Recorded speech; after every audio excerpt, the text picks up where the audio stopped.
to be honest with ourselves.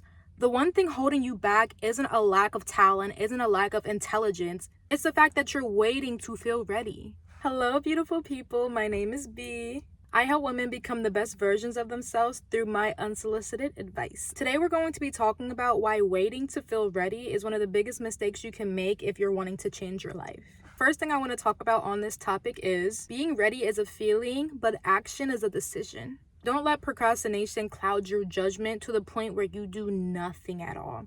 Like even me, I was always working for somebody, so I knew how to be a good worker, but I never knew how to step up and be the type of person I needed to grow something from the ground up. And because of that, I procrastinated a lot. I always used to desire being a business owner, but when it came to actually take the action to do so, I would allow distractions to completely take over my life. Instead of filing an LLC, I get on my computer. Why am I on YouTube? Why am I going on my phone to go swipe on TikTok and Instagram Reels? Like, no. It's like we can't focus when it comes to the things that we say we desire, but it's so easy to get distracted on things that have absolutely no value in our life. One thing that helped me with this, oh my gosh, it's probably one of the best things I've ever did for my life, is I would go on the Notes app on my phone. I would write out every task that I did that day that got me closer to my goal. So if I was starting my business, I'd be like, okay, for today's date, I filed a LLC. I did research on marketing, or I came up with a shop name, a brand, and a logo. So then I would do this every single day. Even if it was just like one or two things I did, I kept that stuff dated. I did this for months. And what happened was it created a pattern recognition in my brain to where if I even went a day without writing the things that I did that day, something fell off. I didn't feel like I completed my day. It literally became a beautiful habit that I created. That's the only thing that cured my brain from procrastinating. That's just one thing you can do. Or if you have like a calendar app, I do that now. I kind of stopped the notes thing. I'll write everything that I need to do. And then at the end of the day, I'll say completed, completed, completed. So yes, procrastination is your worst friend when it comes to getting your goals completed. The second thing I want to talk about on this topic is every decision you make is either moving you closer to the life you desire or further from it. For example, let's say I decided to wake up and the first thing I do is go on my phone. I'm swiping on social media, an hour passes, and then I'm like, okay, I'm gonna go upstairs and go watch TV, and I'm gonna go eat junk food, and I'm just gonna watch a Netflix marathon all day. You do these things for days and days on, 6 months pass, you're just living your life away, and you're not growing, you're not becoming anything, right? You're making decisions that are impacting your life in a negative way. If you desire to get closer to your highest self, you're going to make decisions that your higher self would make. Let's say I wake up, I pray, I go brush my teeth, I wash my face, I get dressed, put something that makes me feel good on, I go do my makeup, right? I go eat a nutritious meal, I go plan my next YouTube video, I go work on my businesses, I maybe go have brunch with my best friend, my mom. I don't know. I'm putting really positive things into my line of day. Those things are helping me to grow and be a better person. These decisions are attracting me closer to my highest self. Your decisions in your life are either going to make or break the future that you have. Make good decisions. One thing I love to do, oh my gosh, I love to imagine the best version of myself, the person I'll be in the next 3-5 years, right? I say she dresses nice, she has quality clothes, she takes care of herself, she keeps good connections with friends and family, she's in a loving relationship, she's spending X amount of hours on her business, she's making this amount of money, she talks like this, she walks in a room like this, she speaks like this. I literally imagine the person I am and then the decisions that person is making. And if that does not align with the person I am today, then some things need to be fixed. Things need to be changed. Different actions need to be taken.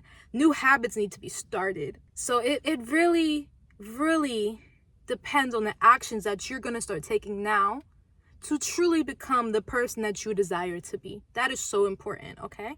First, take the action. Take that uncomfortable action and keep doing that a little bit every day. Your mindset will start to change. Your reality will start to also change for the better because you're transitioning into the person that you've always desired, and then you become her. Life is literally like a marathon. The more action you take, the more you keep running, those are your actions, you will make it to the finish line in no time. But if you are consciously making the choice to not do nothing, you'll never finish that marathon. You'll never get to the goalpost. The closer you are to that finish line, the closer you are to winning at life.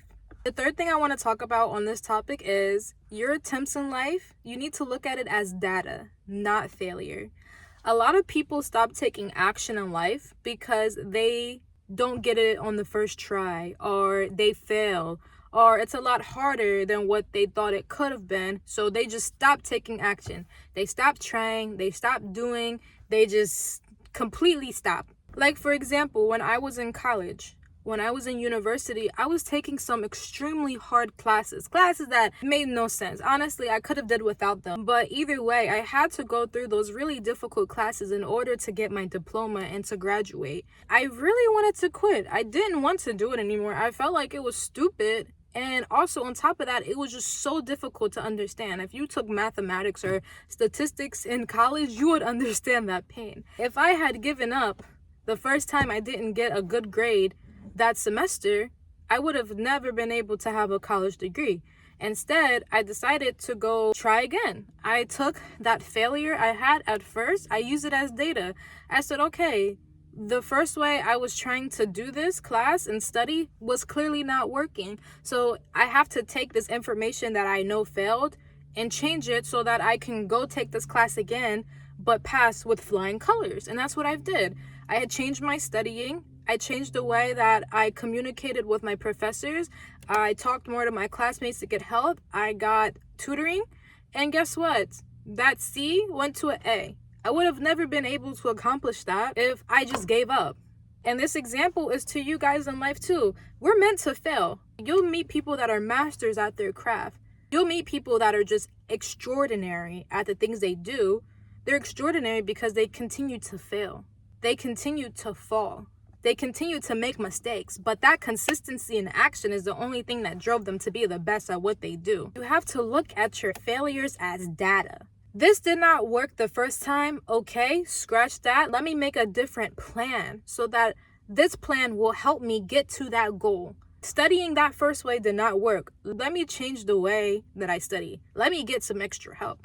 The way I was running this business was not getting me sales. Okay, scratch that plan. Let me come up with different marketing. Let me add influencers to help my product, get off the market. You have to use the data that life has given you to persevere and get the things you want in life. That's the only way you're going to win in this life, is by taking those mistakes, those failures, those hiccups, and being like, okay, let me do something different and let me never give up. I read a quote one day that truly stuck with me, and it says, the thing that you're working on, what if you were not allowed to quit? What if the only option you had was to continue? Now, how would you go about that situation? And I love that because it's like, okay, these things that we work so hard on, if we were not allowed to give up, we would find the solution. I always like to say there's a solution to every problem. So never give up. Just use the information from the past as data to what you should do next. One verse that's just perfect for this theme is Proverbs 23 verse 16. It says, for a righteous man may fall 7 times and rise again, but the wicked shall fall by calamity. And I love this because you're going to fall so many times in life, but the only way you can continue is by getting back up and trying. So if you ever needed a little bit of motivation for that, look into that verse. The fourth thing we're going to be talking about on this topic is to stop romanticizing perfect beginnings. I feel like a perfect example is entrepreneurship. A lot of people online only show the good parts. They show you printing the labels. They show you packing up 100 orders. A lot of people are just assuming like getting into entrepreneurship and starting a business is just a piece of cake. It's romanticized. It's romanticized on purpose so you can see that it's good, so you can kind of have that desire. But anybody who has truly started a business of any kind will know that it is not butterflies and rainbows. If anything, you're in the red a lot. You're in the red a lot. You're gonna have days that are confusing. You're gonna have returns. You're gonna have your money tied up with so many things. Sometimes you're still broke while starting a business. I used to romanticize the goal that I wanted to complete so much that it would lead me to not taking any action. I'd be like, oh, I'm excited to start this business idea. I'm gonna do this, that, and the third. And I even might plan it out in my head of exactly what I'm going to do. And then I just never end up doing it. A month goes by and people are like, oh, I thought you were starting this business. And you're like, ooh, yeah, well, the thought of it sounded great, but actually taking action was just not. Basically, the advice I want to give you guys is take action. Use your hands. Go on your computer, go on your phone, get a piece of paper and pencil, and actually start writing out these ideas and the actions that you're going to take. Don't keep everything in your head. Don't just talk to people about the things that you want to do. Actually go out and do it. Instead of just telling yourself, oh, this is going to be the best new thing. Oh my gosh, I'm about to be making so much money. This is going to be so cool. And then you just end up never doing it. I know a lot of us know people that do a lot of talking, but have nothing to show for it. Don't be one of those people. If you actually want something, start taking those actions to go get what you want. That's the only way you'll actually have something to talk about, something to show about. I'd rather do the hard work that it takes to be successful in something versus just talking about it and then having absolutely nothing to prove and nothing to show to people. And the fifth and last thing I wanted to talk about is your tiny actions compound into massive change. What this means is you're using your small, consistent actions to build on top of each other, making your future results bigger than the last. An example can be like posting on TikTok, right? If you post a TikTok once a week, you're not really going to see a lot of growth versus if you post 3 times a day, it's compounding. It's building on top of each other.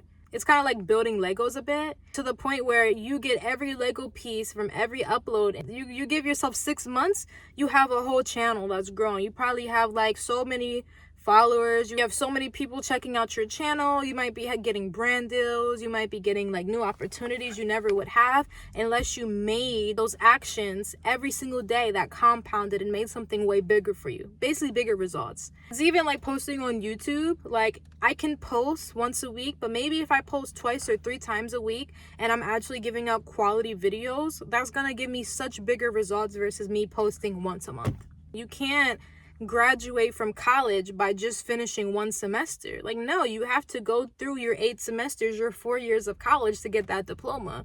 Those actions are compounding. If you want that A+ in biology, your actions are going to have to compound. You're going to have to spend Monday and Tuesday studying. You're going to have to spend your 3rd day on flashcards, your 4th day on tutoring, and all those actions are going to compound into your A+, right? Versus somebody that's not taking those actions, they might get a C. So taking little actions every day to get to your goal is going to give you better results. Take very small actions, even if they're just a bit uncomfortable.